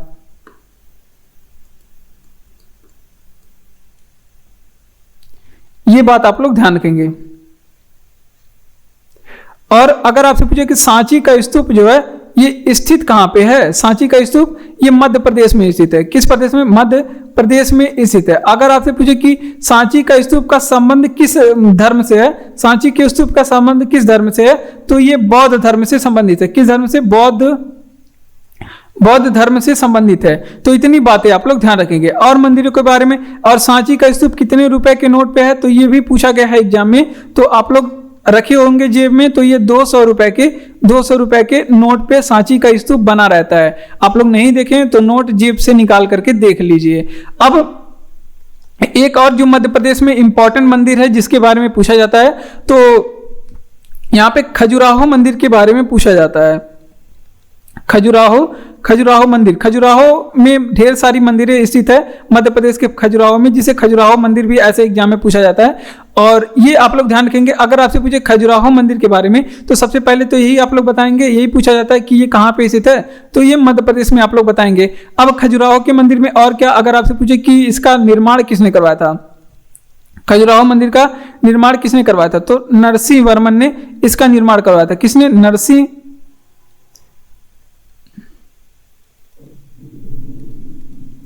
खजुराहो मंदिर का निर्माण किसने करवाया था? नरसिंह वर्मन ने इसका निर्माण करवाया था। अब एक प्रश्न और यहाँ पे ध्यान रखेंगे, खजुराहो मंदिर मध्य प्रदेश में है, नरसिंह वर्मन ने इसका निर्माण करवाया था। ये किस वंश से था संबंधित है मंदिर, तो ये चंदेल वंश से संबंधित है। किस वंश से? चंदेल वंश से संबंधित है। तो ये सारी बातें आप लोग ध्यान रखेंगे। चलिए रिवीजन करेंगे। अगर आपसे पूछे कि सांची का स्तूप का निर्माण किसने करवाया था, तो अशोक ने सांची का स्तूप का निर्माण करवाया। स्थित कहाँ पे है ये, तो मध्य प्रदेश में स्थित है। संबंधित किस धर्म से है, तो ये बौद्ध धर्म से संबंधित है। और ये 200 रुपए के नोट पर सांची के स्तूप का चित्र बना है। आप लोग अपने जेब से निकाल करके उसे देख लीजिए। और खजुराहो मंदिर मध्य प्रदेश में स्थित है। निर्माण नरसिंह वर्मन ने करवाया था। और ये किस वंश से संबंधित है, तो ये चंदेल वंश से संबंधित है। बढ़ते हैं अपने अगले प्रश्न की ओर। और अगला प्रश्न हमारा क्या कह रहा है कि भारत का प्रधानमंत्री बनने के लिए कम से कम कितनी आयु होनी चाहिए। तो अगर आपको भारत का प्रधानमंत्री बनना है तो आपको 25 वर्ष की आयु पूर्ण करनी चाहिए। तो और अगर आपसे पूछे कि ये प्रधानमंत्री जब आप बन जाएंगे तो आपका कार्यकाल कितना होगा, तो प्रधानमंत्री जब आप बन जाएंगे तो कार्यकाल 5 वर्ष होगा। ठीक, अगर आपसे पूछेगी कि अगर आप प्रधानमंत्री बन गए तो आपको शपथ कौन दिलाएगा, और आपको शपथ कौन दिलाएगा और आपको नियुक्त कौन करेगा, शपथ और नियुक्ति कौन करेगा, तो शपथ और नियुक्ति दोनों आप लोग सम्मिलित रूप से याद रखेंगे। शपथ एंड यहाँ पे बनाइए। शपथ एंड नियुक्ति कौन आपको दिलाएगा, तो राष्ट्रपति साहब आपको शपथ और नियुक्ति दिलाएंगे, ये आप लोग ध्यान रखेंगे। और अगर आप प्रधानमंत्री बन गए और जो प्रधानमंत्री होता है, मान लीजिए प्रधानमंत्री जो होता है वो लोकसभा का बहुमत दल का नेता होता है, ठीक, बहुमत दल का नेता होता है, ठीक। इतनी बातें आप लोग ध्यान रखेंगे। चलिए अब इसका रिवीजन करते हैं। देखिए सारे प्रश्न एग्जाम में पूछे गए हैं। देखिए भारत का प्रधानमंत्री बनने के लिए कम से कम कितनी आयु होनी चाहिए, तो 25 वर्ष की आयु होनी चाहिए भारत का प्रधानमंत्री बनने के लिए। और कार्यकाल कितने वर्ष का होता है, तो प्रधानमंत्री का कार्यकाल 5 वर्ष का होता है। प्रधानमंत्री की नियुक्ति और शपथ राष्ट्रपति जी दिलाते हैं और ये लोकसभा का बहुमत दल का नेता होता है। तो इतनी बातें आप लोग ध्यान रखेंगे। और ये प्रश्न था आपका पॉलिटी से पहला प्रश्न है। और देखिए यक्षगान किस राज्य की लोक नृत्य है, तो देखिए अब राज्यों से संबंधित जो त्योहार मनाए जाते हैं उसके बारे में भी पूछा जाता है एग्जामों में, तो वो आप लोग ध्यान रखेंगे किस राज्य में कौन सा त्योहार मनाया जाता है, कौन सा फेस्टिवल प्रसिद्ध है। और लोक नृत्य वगैरह भी पूछे जाते हैं किस राज्य से संबंधित है, तो वो सारी चीजें आप लोग ध्यान रखेंगे। शास्त्रीय नृत्य, लोक नृत्य, ये सारी चीजें पूछी जाती हैं। जैसे यक्षगान किस राज्य का लोक नृत्य है, तो यक्षगान जो है ये आप लोग ध्यान रखेंगे ये कर्नाटक का है। कहाँ का है, कर्नाटक का लोक नृत्य है। अब हमारे पास कुछ लोक नृत्य हैं जो आप लोग ध्यान रखेंगे, कम से कम 4-5 लोक नृत्य के बारे में आप लोग ध्यान रखेंगे। अगर आपसे पूछे कि लाई हरोबा कहाँ का लोक नृत्य है, तो लाई हरोबा जो है ये मणिपुर का है। कहाँ का है, मणिपुर का लोक नृत्य है, ये आप लोग ध्यान रखेंगे। अब अगर आपसे पूछे कि स्वांग कहाँ का लोक नृत्य है, स्वांग तो ये हरियाणा का लोक नृत्य, कहाँ का, हरियाणा का लोक नृत्य, ठीक। अगर आपसे पूछे कि वहीं पे मोहिनी अट्टम कहाँ का लोक नृत्य है, मोहिनी अट्टम तो ये आपका शास्त्रीय नृत्य है, मोहिनी अट्टम शास्त्रीय नृत्य है। और कहाँ का है, केरल का। तो सारी चीजें आप लोग ध्यान रखेंगे। यहाँ पे शास्त्रीय नृत्य आप लोग यहाँ पे इंडिकेट कर दीजिए। और मोहिनी अट्टम की एक कलाकार हैं, तो ये पूछा जाता है कि मोहिनी अट्टम की प्रसिद्ध कलाकार, एग्जाम में बहुत बार एग्जाम में पूछा गया। तो ये आप लोग कमेंट बॉक्स में कमेंट करके हमें बताएंगे कि मोहिनी अट्टम की जो फेमस कलाकार है वो कौन कौन है, कौन कौन लोग हैं। 2-4 कलाकार के नाम तो आप लोग बता दीजिए, अब गूगल कर लेंगे तो भी मिल जाएगा। अगर आपसे पूछे पिंडवानी के बारे में, पिंडवानी जो लोक नृत्य है ये कहाँ का है, पिंडवानी तो ये आपका हो जाएगा कहाँ का, छत्तीसगढ़ का। पिंडवानी कहाँ का है, छत्तीसगढ़ का लोक नृत्य है। अब पिंडवानी के एक कलाकार हैं, फेमस कलाकार के बारे में आप लोग बताएंगे नहीं, हम ही बता देते हैं। आप लोग मोहिनी अट्टम वाला बताएंगे। तो पिंडवानी की जो फेमस कलाकार हैं वो उनका नाम है तीजन बाई। क्या नाम है, तीजन बाई। आप लोग को दिख नहीं रहा होगा, तीजन बाई इसकी फेमस कलाकार हैं। तो इतनी बातें आप लोग ध्यान रखेंगे। चलिए हम लोग इसका रिवीजन करते हैं। देखिए अगर आपसे पूछे कि यक्षगान किस राज्य का लोक नृत्य है, तो कर्नाटक का है। अगर आपसे पूछे कि लाई हरोबा मणिपुर का है, स्वांग लोक नृत्य हरियाणा का है, और मोहिनी अट्टम जो है केरल का है। और इसकी प्रसिद्ध कलाकार कौन है ये आप लोग बताएंगे। और बात कर लेते हैं मोहिनी अट्टम के बाद कथकली भी आपको केरल का है, शास्त्रीय नृत्य है। और पिंडवानी की बात करें तो पिंडवानी जो है छत्तीसगढ़ का लोक नृत्य है और कलाकार कौन है, तीजन बाई हैं, ठीक। इतनी बातें आप लोग ध्यान रखेंगे। मधुबनी लोक चित्र कला शैली, तो देखिए कई राज्यों से संबंधित जो चीजें वहां पे फेमस होती हैं, या फिर जीआई टैग हो गया, या चित्रकला की शैली हो गया, या फिर कई चीजें फेमस हो जाएंगी। जैसे अलीगढ़ ताला के लिए प्रसिद्ध है और कन्नौज खुशबुओं के लिए प्रसिद्ध है, यानी कि इत्र के लिए। तो इस वजह से आप लोग सारी चीजों को याद रखेंगे। जैसे यहाँ पे कह रहा है कि मधुबनी लोक चित्रकला शैली है, तो ये बिहार की है। कहाँ की है, बिहार की, ठीक। और बिहार की राजधानी कहाँ पे होती है, पटना में होती है। और ये जो है ये स्टैटिक से प्रश्न इस तरह से ज्यादा पूछे जाते हैं। चित्रकला शैली ये हिस्ट्री से जा सकते हैं या फिर स्टैटिक से जा सकते हैं। अब कुछ प्रश्नों के बारे में देख लेते हैं। जैसे चित्रकला से बहुत लोग हमारे हिस्ट्री में संबंधित हैं, हमारे इतिहास से मतलब चित्रकला को बहुत ज़्यादा संरक्षण दिया गया और चित्रकला को बहुत ज़्यादा बढ़ावा दिया गया। तो इसके कुछ चित्रकार हैं, जैसे राजा रवि वर्मा किससे संबंधित हैं, पूछा जाता है राजा रवि वर्मा। तो राजा रवि वर्मा के बारे में एग्जाम में पूछा गया है। ये संबंधित हैं चित्रकार से, चित्रकार हैं ये भी, मतलब चित्र बनाते थे, लेकिन ये राजा हैं और ये केरल से संबंधित हैं, ठीक। केरल के ये राजा थे। अब अगर आपसे पूछे कि नंदलाल बोस का संबंध किससे है, नंदलाल बोस, तो इनका भी आप लोग ध्यान रखेंगे, इनका भी संबंध चित्रकला से है, ठीक। और अगर आपसे पूछे कि किस मुगल काल को, मुगल काल में, यहाँ पे लिख लीजिए, मुगल काल में चित्रकला का स्वर्ण काल किसके काल को कहा जाता था? चित्रकला का स्वर्ण काल, तो चित्रकला का स्वर्ण काल जो है वो जहांगीर के समय को कहा जाता है। किसके समय काल को? जहांगीर के समय काल को, टाइम पीरियड को, जहांगीर के समय काल को चित्रकला का स्वर्ण काल कहा जाता है। और ये भी एग्जाम में पूछा गया है, और जहांगीर को चित्रकला प्रेमी भी कहा जाता है। तो अब इसका रिवीजन कर लेते हैं। देखिए, मधुबनी लोक चित्रकला शैली कहाँ की है? बिहार की है। ये आप लोग ध्यान रखेंगे। बिहार के कुछ चित्रकार फेमस, मतलब इसके लिए कुछ चित्रकार फेमस है, जैसे राजा रवि वर्मा का संबंध कहाँ पे है? केरल से, केरल के रहने वाले हैं और ये चित्रकारी से संबंधित है। नंदलाल बोस का संबंध किससे? चित्रकारी से है। और बात कर लेते हैं, अगर आपसे पूछे चित्रकारी, यहाँ पे लिखिए, अगर आपसे पूछे कि मुगल काल के किसके टाइम पीरियड को चित्रकला का स्वर्ण काल कहा जाता है, तो जहांगीर के समय को चित्रकला का स्वर्ण काल कहा जाता है। अब बढ़ते हैं अपने अगले प्रश्न की ओर। और अगला प्रश्न है, अगर आपको क्लास अच्छा लग रहा हो तो क्लास को सब्सक्राइब करिए, वीडियो को लाइक करिए, चैनल को सब्सक्राइब करिए, अपने दोस्तों तक वीडियो को शेयर करिए। कमेंट बॉक्स में आप कमेंट करके बताइए कि क्लास आपको कैसा लग रहा है। पीडीएफ आपको टेलीग्राम चैनल का लिंक जो है डिस्क्रिप्शन में दिया गया, आपको वहां पर जाकर के इसका पीडीएफ मिलेगा। बस इतनी सी बात है। अब बढ़ते हैं हम लोग अपने अगले प्रश्न की ओर। और अगला प्रश्न हमारा कह रहा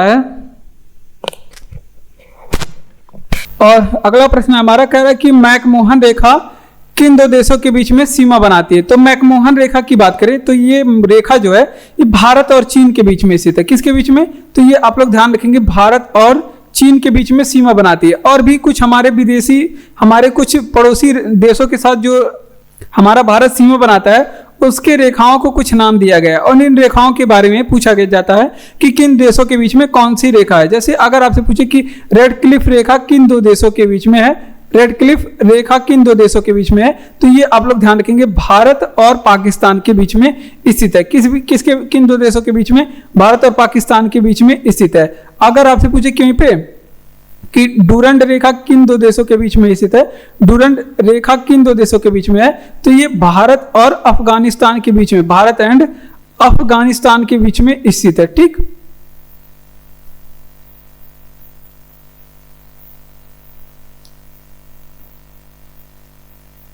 भारत और अफगानिस्तान के बीच में। और एक आप लोग बताएंगे कि 49 डिग्री नॉर्थ समांतर रेखा, 49 डिग्री उत्तरी अक्षांश रेखा किन दो देशों के बीच में स्थित है?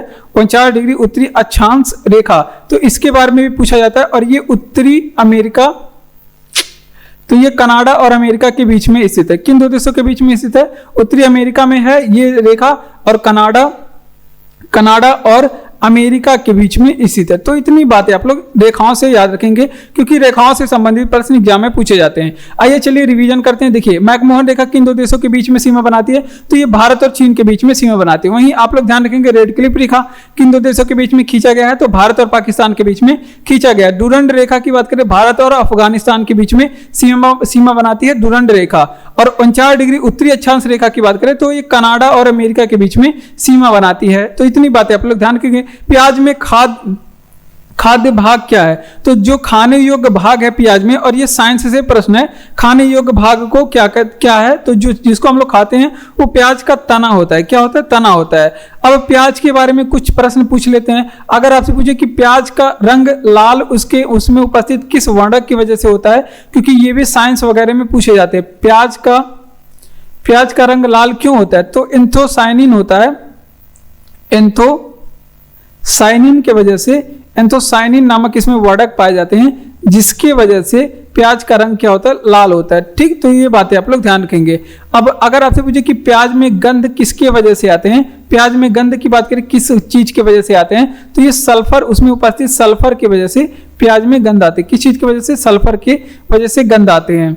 अब अगर आपसे पूछे कि प्याज में कौन कौन से विटामिन पाए जाते हैं, तो ये भी आप लोग बताएंगे कि विटामिन बी एंड सी प्याज में पाए जाते हैं। कौन कौन से विटामिन बी और सी प्याज में पाए जाते हैं। अगर आपसे पूछे कि प्याज के बारे में सबसे बड़ा उत्पादक राज्य कौन सा है, अगर आपसे पूछे कि प्याज का सबसे बड़ा उत्पादक राज्य बताइए कौन सा है, तो सबसे बड़ा उत्पादक राज्य जो है महाराष्ट्र है। कौन सा राज्य है? महाराष्ट्र से। तो इतनी बातें प्याज से आप लोग ध्यान रखेंगे। देखिए, एक बार फिर से रिवीजन करेंगे कि प्याज में खा के भाग को क्या कहते हैं? तो तना कहते हैं। जो खाने वाला भाग होता है उसे तना कहते हैं। प्याज का रंग लाल होता है एंथोसाइनिन के कारण। प्याज का रंग लाल होता है। एंथोसाइनिन क्या है, तो आप लोग बताएंगे कि ये वर्णक होता है प्याज में उपस्थित। और प्याज का गंध कैसा क्यों होता है, तो सल्फर की वजह से इसमें गंध पाए जाते हैं, सल्फर की वजह से। अब बात कर लेते हैं प्याज का, तो इसमें विटामिन पूछे कौन सा पाया जाता है, तो बी एंड सी पाया जाता है। सबसे बड़ा उत्पादक राज्य प्याज का महाराष्ट्र है। श्रव्य तरंगों की आवृत्ति कितनी होती है, श्रव्य तरंगे उसे कहते हैं जिसे मनुष्य सुन सकता है, तो ये होती है जिसे हम लोग सुन सकते हैं, तो ये होती है 20 हर्ट्ज से 20,000 हर्ट्ज। कितनी होती है, 20 हर्ट्ज से 20,000 हर्ट्ज होती है।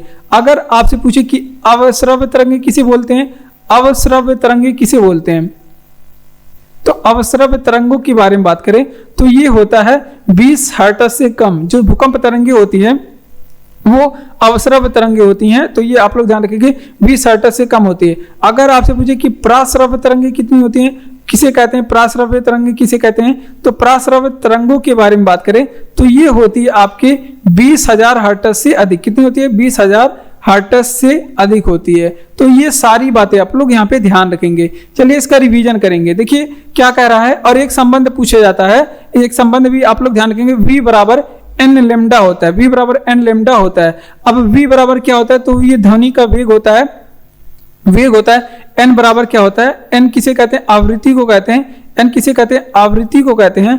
और अगर आपसे पूछे लेमडा किसे कहते हैं, तो ये तरंग दैर्घ्य होता है, तरंग दैर्घ्य। तो ये भी एग्जाम में पूछा गया है, ठीक। ये बातें आप लोग ध्यान रखेंगे, v बराबर एन लेमडा, ये आप लोग ध्यान रखेंगे।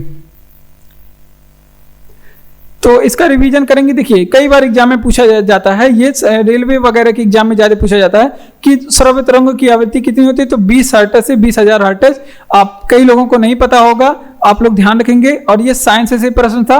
और अवश्रव्य तरंगों कितनी होती है, 20,000 हर्ट्ज से कम। पराश्रव्य तरंगे की बारे में बात करें तो 20,000 हर्ट्ज से अधिक जो तरंगे होती हैं उसे पराश्रव्य तरंगे बोलते हैं। और वेग v बराबर एन लेमडा एक संबंध है जिसे क्या बोलते हैं, v क्या है, वेग है तो होता है एन आवृत्ति और तरंग दैर्घ्य लेमडा से इंडिकेट करते हैं, ठीक। अब बढ़ते हैं अपने अगले प्रश्न की ओर। अगला प्रश्न है कि निर्विरोध चुने जाने वाले भारत के एकमात्र राष्ट्रपति कौन थे, तो निर्विरोध चुने जाने वाले भारत के एकमात्र राष्ट्रपति नीलम संजीवा रेड्डी थे। कौन है, नीलम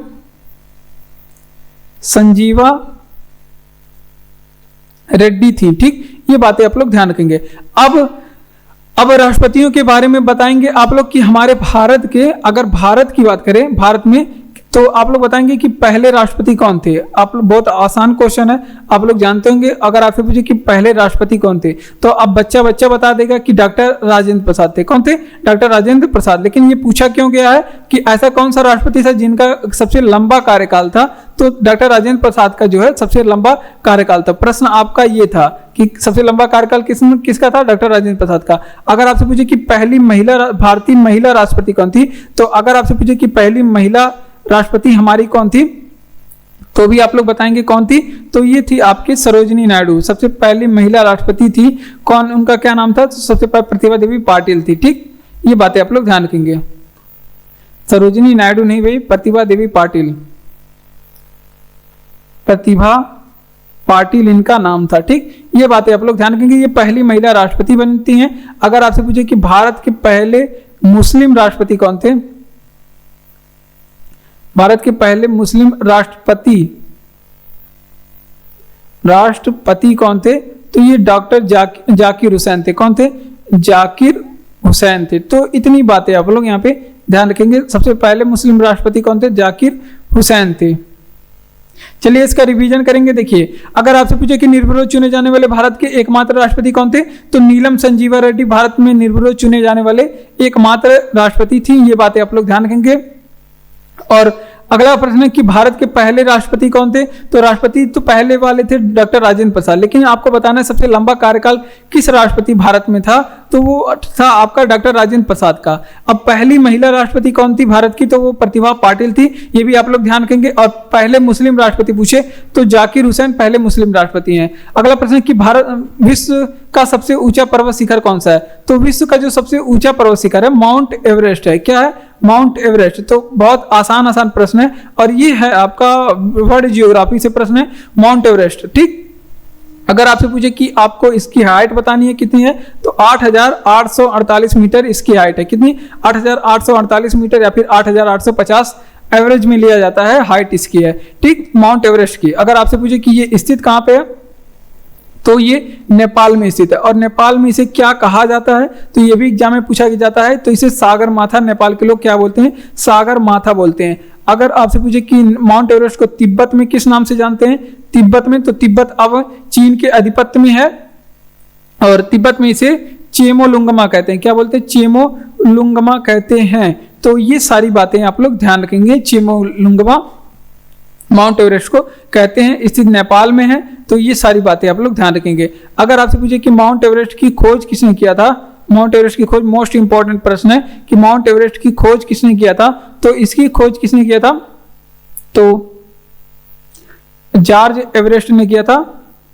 और इन्हीं के नाम पर माउंट एवरेस्ट का नाम क्या पड़ा, जॉर्ज एवरेस्ट ने किया था। और इन्हीं के नाम पर माउंट एवरेस्ट का नाम माउंट एवरेस्ट पड़ा। ठीक, अब बात कर लेते हैं कि ये किस पर्वत श्रृंखला में है। तो ये हिमालय पर्वत श्रृंखला में, हिमालय जो भारत विश्व की सबसे नवीन वलित पर्वत श्रृंखला है। तो ये सारी बातें आप लोग ध्यान रखेंगे।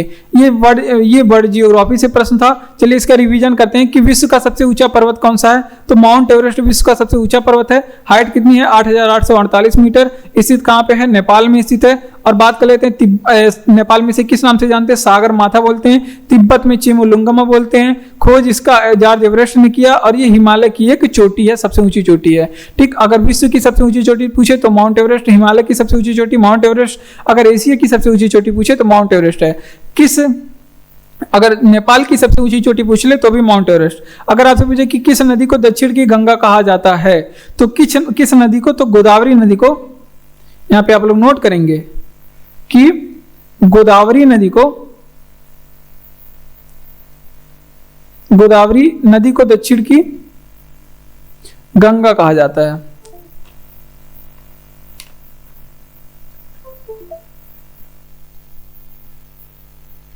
ठीक, ये बातें आप लोग ध्यान रखेंगे। अब गोदावरी नदी को इसे बृहद गंगा भी कहा जाता है, दक्षिण की गंगा। या फिर अगर आपसे पूछे कि बृहद गंगा किसे कहा जाता है, बृहद गंगा किसे कहा जाता है, तो भी गोदावरी नदी को कहा जाता है। अब गोदावरी नदी को और क्या क्या चीजें यहाँ से इंपॉर्टेंट थी आपके लिए, क्या क्या पूछी जाती हैं। तो गोदावरी नदी का उद्गम पूछे तो उद्गम आप लोग बताएंगे त्रियंबक पहाड़ी से होती है। और त्रियंबक पहाड़ी कहाँ पे पड़ती है, तो ये नासिक में पड़ती है। और नासिक कहाँ पे है, नासिक महाराष्ट्र में है। अगर आपसे पूछे कि नासिक किस नदी के किनारे स्थित है, तो आप लोग बताएंगे कि गोदावरी नदी के किनारे स्थित है। अगर आपसे पूछे कि गोदावरी नदी की लंबाई बताइए कितनी है, तो इसकी लंबाई 1465 मीटर है। कितनी लंबाई की, 1465 किलोमीटर है। अब अगर आपसे पूछे कि गोदावरी नदी की कुछ सहायक नदी के बारे में बताइए, तो सहायक नदी तो बहुत सारी हैं, लेकिन जो ज्यादा एग्जाम में पूछी जाती है Wainganga and Penganga है। ठीक, वेन गंगा और पेन गंगा है, ठीक, इसकी सहायक नदी। ठीक, इतनी बातें आप लोग ध्यान रखेंगे। और आगे चल के गोदावरी नदी अपना मुहाना अगर आपसे पूछे कहाँ पे बनाती है, मुहाना बनाने का मतलब कि अपना जल कहाँ पे गिराती है, तो ये गिराती है मुहाना, अपना गोदावरी नदी है ना, तो ये त्रियंबक पहाड़ी से निकलती है, ये बंगाल की खाड़ी में अपना जल गिराती है, बंगाल की खाड़ी में अपना जल गिराती है। ठीक, इतनी बातें आपके गोदावरी नदी को आपको याद रखना है, क्योंकि यहां से प्रश्न पूछी जाती है। दक्षिण भारत की नदी है और दक्षिण भारत की सबसे लंबी नदी है, तो इस वजह से आप लोग को इसके बारे में ध्यान रखना है। किस नदी को दक्षिण की गंगा कहा जाता है, तो गोदावरी नदी को दक्षिण की गंगा कहा जाता है। इसे बृहद गंगा भी कहा जाता है। क्या कहा जाता है, इसे बृहद गंगा भी कहा जाता है। अगर आपसे पूछे कि गोदावरी नदी का उद्गम कहां से हुआ है, तो त्रियंबक पहाड़ी नासिक महाराष्ट्र में है। और नासिक पूछा जाता है किस नदी के किनारे स्थित है, तो वो भी आपके गोदावरी नदी के किनारे स्थित है। लंबाई कितनी है, 1465 मीटर। इसकी कुछ सहायक नदी है, वेन गंगा, पेन गंगा इसकी सहायक नदी है। ये आप लोग ध्यान रखेंगे। मुहाना अपना बंगाल की खाड़ी में बनाती है। बढ़ते हैं अपने अगले प्रश्न की ओर। और अगला प्रश्न है कि संविधान सभा की मसौदा समिति के अध्यक्ष कौन थे। अब संविधान सभा की मसौदा समिति के अध्यक्ष के बारे में पूछ रहा है, या फिर मसौदा समिति को क्या कहते हैं। यहाँ पे देखिए, अगर आप लोग समझ नहीं पाते मसौदा समिति को, तो इसे ही क्या बोलते हैं, मसौदा समिति को इसे ही प्रारूप समिति बोलते हैं। क्या बोलते हैं, प्रारूप समिति बोलते हैं। और इसी समिति को क्या बोलते हैं, इसे ही ड्राफ्ट कमेटी बोलते हैं। क्या बोलते हैं, ड्राफ्ट कमेटी। अब पूछ रहा है इसके अध्यक्ष कौन है, तो अध्यक्ष भीमराव अंबेडकर। इसके अध्यक्ष कौन है, भीमराव अंबेडकर हैं। ये बातें आप लोग ध्यान रखेंगे। अगर आपसे पूछे कि इसमें प्रारूप समिति में कुल कितने सदस्य थे, तो ये आप लोग को ध्यान रखना है कि 1+6 इसमें सदस्य थे, 1 अध्यक्ष और 6 अन्य सदस्य इस प्रारूप समिति में थे। अगर आपसे पूछे कि इस प्रारूप समिति का, यहाँ पे नोट कर लीजिए, अगर आपसे पूछे कि प्रारूप समिति का गठन कब हुआ था, तो इसका जो गठन है 29 अगस्त 1947 को प्रारूप समिति की गठन हुई थी। और एक चीज और भीमराव अंबेडकर से याद रखना है, अगर आपसे पूछे कि पहले कानून मंत्री कौन थे, अगर आपसे पूछे कि पहले कानून मंत्री कौन थे, तो जो पहले हमारे कानून मंत्री थे वो भीमराव अंबेडकर थे। कौन थे? भीमराव अंबेडकर थे। ठीक, ये बातें आप लोग ध्यान रखेंगे। अब चलिए रिवीजन करते हैं कि संविधान सभा की मसौदा समिति के अध्यक्ष कौन थे। तो संविधान सभा की जो प्रारूप समिति थी, जिसे मसौदा समिति, जिसे ड्राफ्ट कमेटी भी बोला जाता है, उसके अध्यक्ष थे भीमराव अंबेडकर। और ये एग्जाम में पूछा जाता है, ये बहुत ही ज्यादा इंपॉर्टेंट पॉइंट है, प्रारूप समिति, ये एग्जाम में जरूर पूछे जाते हैं। और इसमें सदस्य थे 6+1 यानी कि 1+6। और गठन कब हुआ था? तो इसका 29 अगस्त 1947 को इसका गठन हुआ था। और हमारे पहले कानून मंत्री भीमराव अंबेडकर थे। कौन है पहले कानून मंत्री? भीमराव अंबेडकर। तो ये भी आप लोग ध्यान रखेंगे। अब अगले प्रश्न पे बढ़ते हैं, गुरुत्वाकर्षण के बारे में समझाइए। तो गुरुत्वाकर्षण के बारे में आप लोग कुछ चीजें आप लोग को ध्यान रखना है, क्योंकि ये पूछा गया है प्रश्न पे, ये एग्जाम में पूछा गया है। 8वां जो प्रश्न है ये पॉलिटी से था, और गुरुत्वाकर्षण के बारे में ये साइंस से, आपका फिजिक्स से प्रश्न है। गुरुत्वाकर्षण के बारे में समझाइए। तो गुरुत्वाकर्षण के बारे में ये क्या पूछा जाता है कि गुरुत्वाकर्षण के नियम का प्रतिपादन किसने किया था। तो नियम का प्रतिपादन पूछे तो आप लोग बताएंगे किसने किया था? न्यूटन ने गुरुत्वाकर्षण के नियम का प्रतिपादन किया। अगर आपसे पूछे कि न्यूटन ने गुरुत्वाकर्षण के नियमों का उल्लेख कहां पे किया था, तो इनकी एक पुस्तक थी जिसका नाम है प्रिंसिपिया नामक पुस्तक में न्यूटन ने इसका उल्लेख किया। किस पुस्तक में? प्रिंसिपिया नामक पुस्तक में न्यूटन ने इसका उल्लेख किया। अगर आपसे पूछे कि चंद्रमा पर गुरुत्वाकर्षण का मान कितना होता है, चंद्रमा पर, यह भी पूछा जाता है एग्जाम पे, चंद्रमा पे गुरुत्वाकर्षण का मान कितना होता है, तो ये आप लोग ध्यान रखेंगे। पृथ्वी का जितना पृथ्वी पे होता है उसका 1/6 होता है। और यही आपको बताना होता है कि चंद्रमा पे गुरुत्वाकर्षण का मान कितना होता है, तो पृथ्वी के तुलना में 1/6 होता है। तो देखिए गुरुत्वाकर्षण के बारे में समझाइए। तो गुरुत्वाकर्षण के नियम का प्रतिपादन किसने किया था? न्यूटन ने किया था। उल्लेख कहाँ पे मिलता है? प्रिंसिपिया में मिलता है। न्यूटन की एक पुस्तक है प्रिंसिपिया, और इसमें गुरुत्वाकर्षण का नियम का उल्लेख है। ठीक, चंद्रमा पर गुरुत्वाकर्षण कितना होता है? तो पृथ्वी की तुलना में 1/6 होता है। ये भी आप लोग एडिशनल पॉइंट के तौर पे याद रखेंगे। अगला प्रश्न है पॉलिटी से। तो यहाँ पे देखिए, अब आपको पॉलिटी से प्रश्न मिल रहा है और कह रहा है कि अवशिष्ट मामलों पर कानून कौन बनाता है। तो सबसे पहले इस प्रश्न को समझने के लिए चलिए इसका जवाब लिख लेते हैं। अवशिष्ट मामलों पर जो कानून बनाने की जो शक्ति है वो केंद्र सरकार के पास है। किसके पास है? केंद्र सरकार के पास है। ठीक, तो इसे आप लोग ध्यान रखेंगे। अब 7वीं अनुसूची को, इस प्रश्न को, 7वीं नहीं, हाँ 7वीं अनुसूची, इस प्रश्न को अच्छे से पढ़ने के लिए आप लोग को 7वीं अनुसूची को पढ़ना पड़ेगा। तो इस 7वीं अनुसूची में 3 प्रकार की सूचियां बनाई गई है। एक संघ सूची है, और एक राज्य सूची है, और एक कौन सी सूची है? समवर्ती सूची है। संघ सूची, राज्य सूची और समवर्ती सूची है। ठीक, अब आप लोग को क्या बताना है? संघ सूची में अगर आपसे पूछे कि कार्य करने के लिए कितने विषय दिए गए हैं, संघ सूची में कार्य करने के लिए टोटल 100 विषय दिए गए हैं, और इस पे कानून केंद्र सरकार बनाता है। कौन बनाता है? केंद्र सरकार बनाता है। ठीक, ये बातें आप लोग ध्यान रखेंगे। और राज्य सूची में काम करने के लिए विषय पूछे कितने दिए गए हैं, तो राज्य सूची में कार्य करने के लिए विषय दिए गए हैं 61 विषय दिए गए। और इसमें कानून कौन बनाता है? तो इसमें केवल राज्य सरकार कानून बनाता है। कौन? राज्य सरकार कानून बनाता है। ठीक, और समवर्ती सूची में विषय दिए गए हैं 52। यहां पे लिखिए पहले, समवर्ती सूची में अगर आपसे पूछे कितने विषय दिए गए हैं, तो इसमें 52 विषय दिए गए हैं। कितने विषय दिए गए हैं? 52। और अगर आपसे पूछे कि समवर्ती सूची पे कानून बनाने की शक्ति किसके पास है, तो समवर्ती सूची उसे कहते हैं जिसपे कानून केंद्र सरकार और फिर राज्य सरकार दोनों बना सके। तो केंद्र और राज्य सरकार आप लोग यहाँ पे दोनों लिखेंगे, उसे ही कहते हैं समवर्ती सूची। इसमें केंद्र सरकार भी कानून बना सके और राज्य सरकार भी कानून बना सके। विषय दिए गए 52। अब 100 विषय, 61 विषय, 52 विषय, इन विषयों में से जो भी और भी कुछ विषय आते हैं, अगर उन पे किसी को कानून बनाने की शक्ति है, जिसे ही क्या बोलते हैं, अवशिष्ट मामले बोलते हैं या फिर अवशिष्ट विषय, उस पे कौन बनाएगा कानून? तो उस पे केंद्र सरकार बना सकता है। तो यही इस प्रश्न का कहने का मतलब है। तो चलिए इसका रिवीजन करते हैं। देखिए 7वीं अनुसूची में जो विषय दिए गए हैं उसके अलावा भी अगर कोई विषय बचता है तो उस पे कानून कौन बनाएगा? तो उस पे केंद्र सरकार कानून बनाएगा। और 7वीं अनुसूची की बात करें, देखिए इसके अंतर्गत 3 सूचियां हैं, संघ सूची, राज्य सूची, समवर्ती सूची। संघ सूची में विषय कितने दिए गए हैं? 100, और राज्य सूची में 61 विषय और समवर्ती सूची में 52 विषय। संघ सूची पे कानून केंद्र सरकार बनाता है और राज्य सूची पे कानून राज्य सरकार बनाता है। और जबकि समवर्ती सूची की बात करें तो इसमें केंद्र सरकार और राज्य सरकार दोनों मिलकर के कानून बनाते हैं। इसके अलावा जो भी विषय बचते हैं उस पर कानून बनाने की शक्ति केंद्र सरकार के पास है। तो ये बातें आप लोग ध्यान रखेंगे। और अगला प्रश्न है कि किसी भी खाद्य श्रृंखला में शीर्ष स्तर पर कब्जा कर लेता है, कौन कर लेता है? तो देखिए कब्जा शीर्ष स्तर पे जो खाद्य श्रृंखला है, खाद्य श्रृंखला में मनुष्य का होता है, सबसे ज्यादा मनुष्य का कब्जा होता है। आइए चलिए खाद्य श्रृंखला के बारे में पढ़ते हैं। तो देखिए यहाँ पे उपभोक्ता जो होते हैं हमारे 3 प्रकार के होते हैं। एक होते हैं स्वपोषी, स्वपोषी जो अपना भोजन स्वयं बना लेते हैं, स्वपोषी जो अपना भोजन स्वयं बना लेते हैं। जैसे स्वपोषी में कौन कौन से लोग आते हैं? जैसे पेड़ पौधे हो गया, पेड़ पौधे हो गया, और सभी पेड़ पौधे आ जाएंगे, और कुछ शैवाल आ जाएंगे। कुछ शैवाल अपने भोजन स्वयं बनाते हैं, तो ये आप लोग ध्यान रखेंगे, पेड़ पौधे और कुछ शैवाल। अब स्वपोषी आ गया, और एक आ जाता है परपोषी। दूसरा है आपका पहला स्वपोषी, दूसरा है आपका परपोषी। परपोषी, अब परपोषी में अगर आपसे पूछे कि कानून कौन बनाता है, सॉरी परपोषी में पूछे कौन कौन से लोग आते हैं, तो जैसे आपका हो गया परपोषी में, जैसे आपका हो गया परपोषी, जैसे मनुष्य हो गया, सभी जीव जंतु हो गए जाएंगे, सभी जीव जंतु जो है परपोषी में आएंगे। उसके अलावा आप लोग ध्यान रखेंगे मनुष्य भी जीव जंतु में आ जाएंगे, मनुष्य भी परपोषी होते हैं, यानी कि वो भोजन के लिए दूसरों पे निर्भर होते हैं, उसे कहते हैं परपोषी।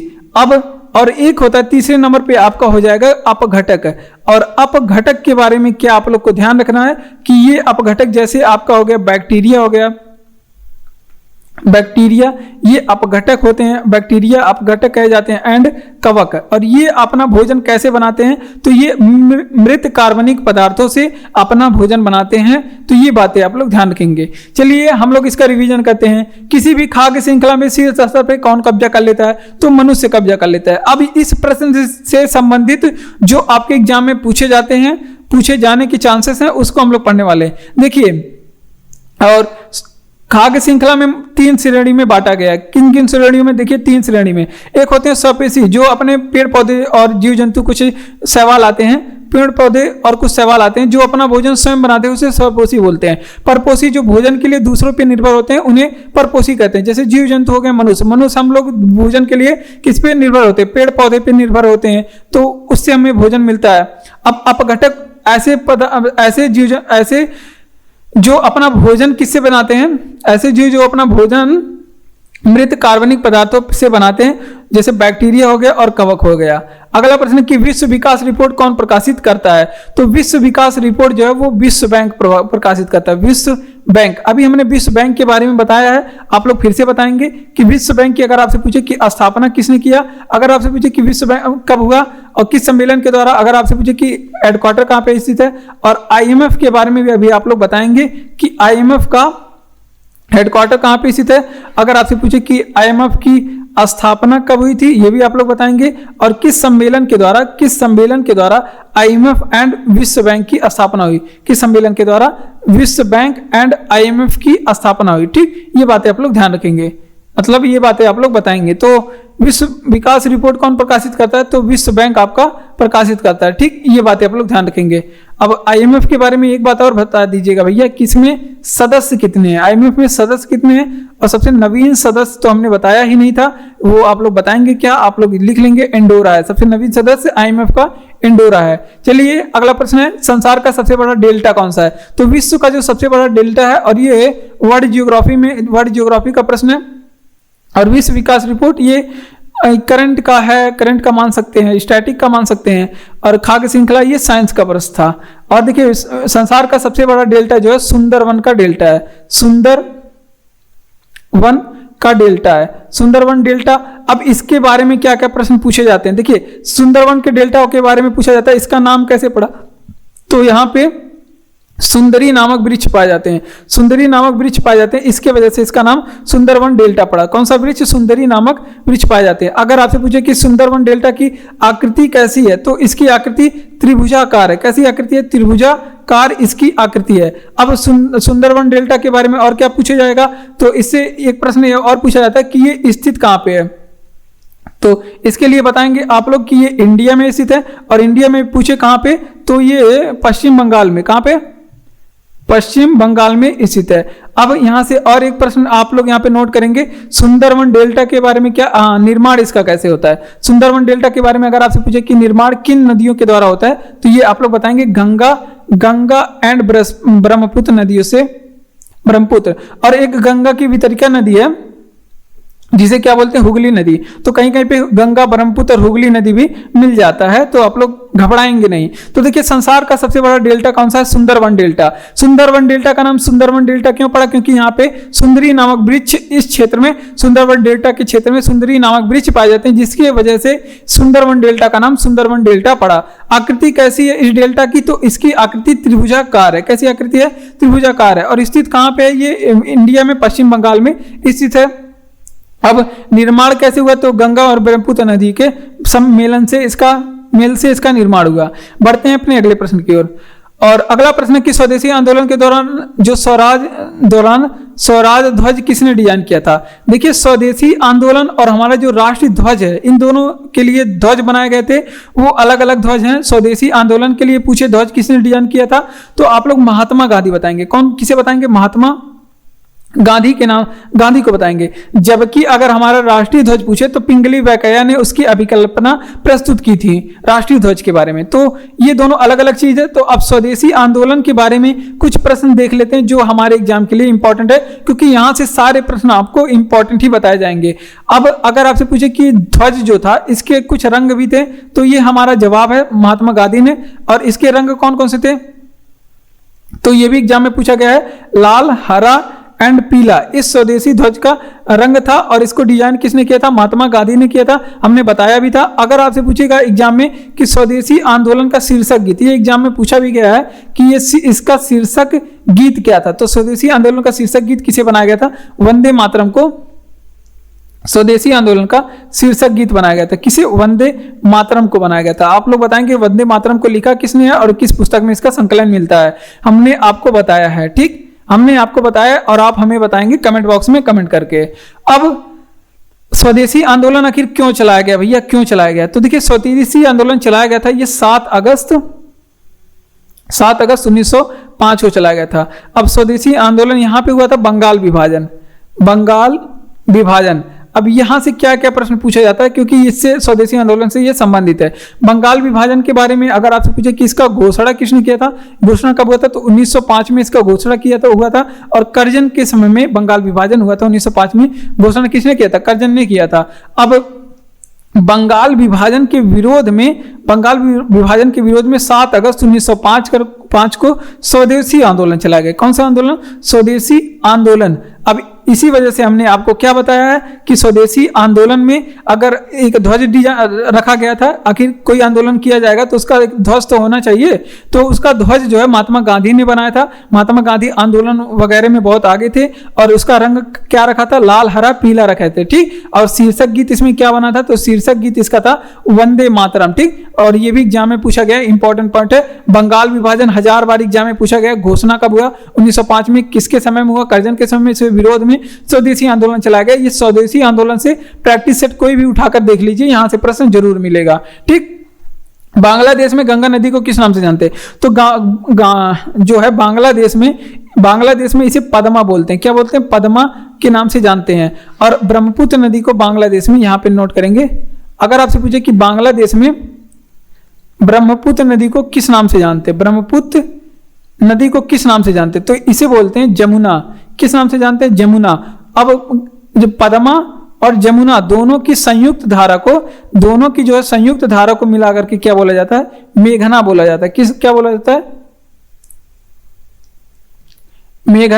मेघना नदी बोला जाता है। तो ये बातें आप लोग ध्यान रखेंगे। अब यहीं पे पकड़ेंगे ब्रह्मपुत्र नदी को, क्योंकि ब्रह्मपुत्र नदी भी अलग अलग जगहों पे अलग अलग नाम से जाना जाता है। ब्रह्मपुत्र नदी को अगर आपसे पूछ ले कि तिब्बत में किस नाम से जानते हैं, तो इसमें तिब्बत में आप लोग ध्यान रखेंगे इसको सांगपो कहते हैं, और ये एग्जाम में पूछा जाता है कि तिब्बत में से किस नाम से जानते हैं? सांगपो नदी कहते हैं। फिर ये प्रवेश करता है अरुणाचल प्रदेश में, और अरुणाचल प्रदेश में ये किस रास्ते से, जिस रास्ते से प्रवेश करता है उसे दिहांग गार्ज कहते हैं, और अरुणाचल प्रदेश में ब्रह्मपुत्र नदी को दिहांग नदी कहते हैं। और फिर ये आता है असम में, और असम में इसका नाम क्या पड़ता है? असम में इसका नाम ब्रह्मपुत्र पड़ता है। क्या, कौन सा नदी पड़ता है? ब्रह्मपुत्र नाम पड़ता है। तो ये सारी बातें आप लोग ध्यान रखेंगे। चलिए इसका रिवीजन करते हैं। देखिए, अगर आपसे पूछे कि बांग्लादेश में गंगा नदी को किस नाम से जानते हैं, तो इसे पद्मा कहते हैं। ब्रह्मपुत्र नदी को इसमें जमुना कहते हैं। कौन सी नदी? जमुना कहते हैं बांग्लादेश में। अब बांग्लादेश में गंगा नदी और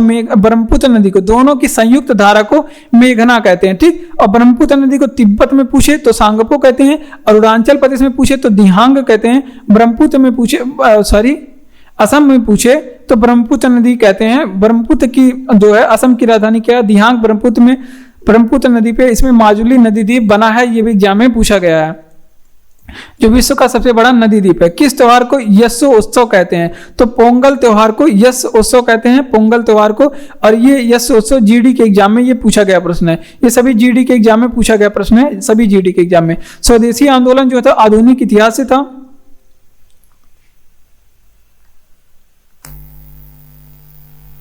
स्वदेशी आंदोलन आधुनिक इतिहास से था। और पोंगल वाला जो ये प्रश्न है यस उत्सव, ये मतलब पोंगल कहाँ का त्योहार है? तो ये आप लोग ध्यान रखेंगे। कुछ त्योहार हमने बताया और उसकी जो है संबंधित चीजें पूछी जाती हैं। तो त्योहारों से संबंधित किस राज्य से संबंधित है? तो पोंगल जो है ये तमिलनाडु राज्य से संबंधित है। किस राज्य से? तमिलनाडु राज्य से संबंधित है। और ये क्यों मनाया जाता है? तो पोंगल त्योहार में एक खेल किया जाता है, और इस खेल के बारे में भी पूछा जाता है कि जल्लीकट्टू खेल जल्लीकट्टू किस त्योहार में मनाते हैं? तो जल्लीकट्टू खेल ये जो है ये आपके पोंगल त्योहार में मनाते हैं तमिलनाडु में। ये बातें आप लोग ध्यान रखेंगे। अब कुछ फेस्टिवल के बारे में, जैसे अगर आपसे पूछे कि संघाई फेस्टिवल, संघाई नामक त्योहार कहाँ पे मनाते? तो संघाई जो है ये आप लोग को हमने बताया मणिपुर में मनाते। कहाँ पे? मणिपुर में। और ओणम पूछ ले कहाँ पे मनाते हैं? ओणम 1000 बार एग्जाम में पूछा गया है। ओणम सभी इंपॉर्टेंट फेस्टिवल है, केरल में मनाते हैं। पपेटी फेस्टिवल पूछ ले, पपेटी एंड नवरोज, ये दोनों 1000 बार एग्जाम में पूछे गए हैं। नवरोज, ये सभी इंपॉर्टेंट प्रश्न है जो बार बार एग्जामों में पूछे जाते हैं। तो ये पारसी धर्म के लोग मनाते हैं, पारसी धर्म के लोग। अब वहीं छठ पूजा, एक आप लोग ध्यान रखेंगे, छठ पूजा तो आप लोग जानते ही होंगे। छठ पूजा इंपॉर्टेंट है क्योंकि ये कहाँ पे मनाया जाता है? बिहार में मनाया जाता है। चलिए इसका रिवीजन करेंगे। देखिए, किस त्योहार को यश उत्सव भी कहा जाता है? तो पोंगल को यश उत्सव भी कहा जाता है। इसमें एक फेमस फेस्टिवल, इसमें एक फेमस खेल खेला जाता है जिसे क्या बोलते हैं? जल्लीकट्टू बोलते हैं। पोंगल कहाँ का त्योहार है? तमिलनाडु का है। संघाई उसी तरह से पूछे तो मणिपुर का है। ओणम पूछे केरल का है। और नवरोज और पपेटी पारसी धर्म के लोग इसे मनाते हैं, पारसी समुदाय के लोग। और छठ पूजा जो है बिहार का खेल है। बढ़ते हैं अपने अगले प्रश्न की ओर। अगर क्लास आपको अच्छा लगा हो तो क्लास को लाइक करिए, चैनल को सब्सक्राइब करिए, अपने दोस्तों तक शेयर करिए। तो जय हिंद। आज की क्लास में बस इतना ही। मिलते हैं अपने अगले क्लास में। तब तक के लिए आप लोग हंसते रहिए, पढ़ते रहिए, मुस्कुराते रहिए, खेलते रहिए और खुश रहिए। खुशी से ज्यादा इंपॉर्टेंट चीज और कुछ नहीं होता।